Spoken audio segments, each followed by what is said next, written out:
When you have a special needs child, the umbilical cord is never completely severed. You're always worrying about them and they always need your help.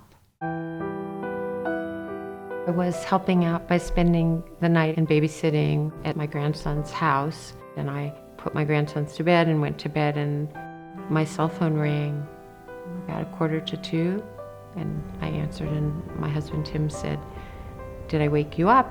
And I said, "Yeah." And he said, "Are you fully awake?" And I said, "Yeah." And he said, "It's not good. I just got a call from Boulder Community Hospital. They just brought Aaron in. He's been beaten in the head with a baseball bat. It's not good."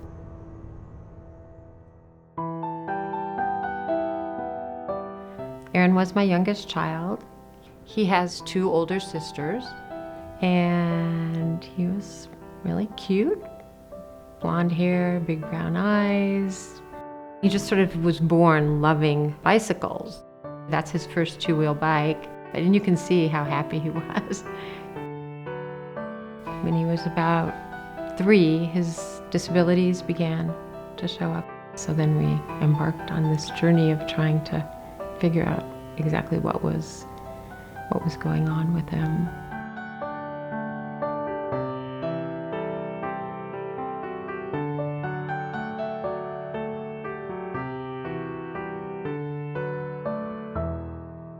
In spite of all his disabilities, he was high functioning in many areas, and I think he really bristled under the idea that still living with parents in his, at the age of 20, he had a really strong desire to be independent.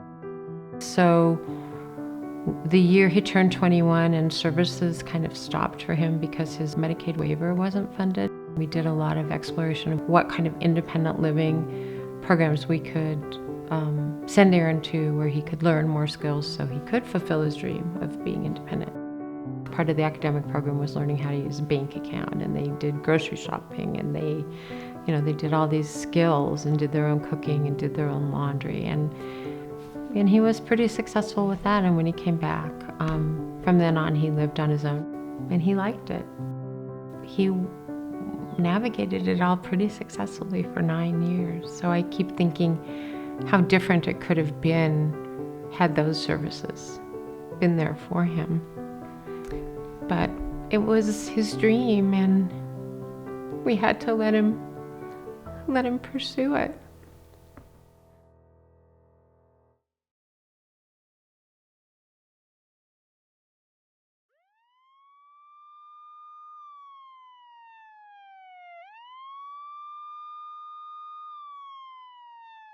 I got to the hospital just in time to see Aaron very briefly before they took him into surgery. We knew it was pretty serious, so we waited, and it was surreal because there were no other people in the waiting room, in the ICU waiting room. Time just dragged on, and finally, just before 7, people from the police department came and started to tell us that they were trying to catch the people that might have done it, and then it just sort of all unfolded. And then the doctor came out and told us that she'd had to remove, both sides of his skull. When we saw him, his face and his head was always really swollen. So it didn't really seem like Aaron.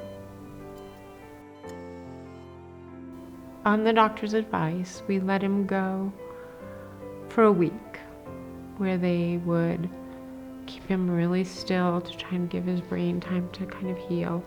And then they would wake him up periodically. They call it a sedation vacation, and test his neurological abilities, and he was never responsive. So after a week, we had to let him go.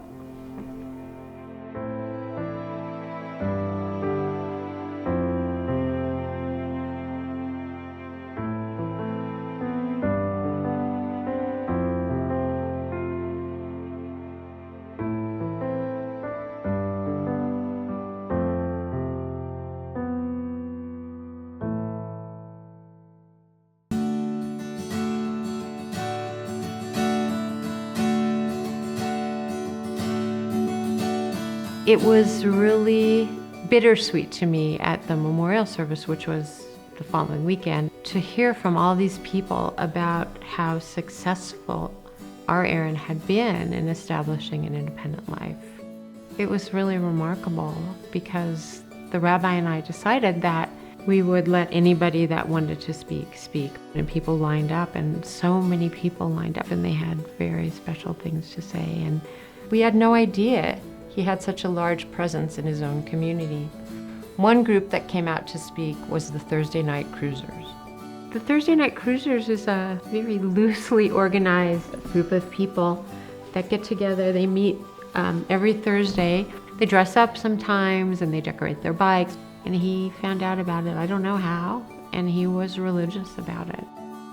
April 24th last year, they did a memorial ride, and we all went. It was beautiful that he had this whole life, this whole adult life that wasn't dependent on any of us. And that was what, as a mother, what you want for all your children. You want them to be able to be happy. I think he was.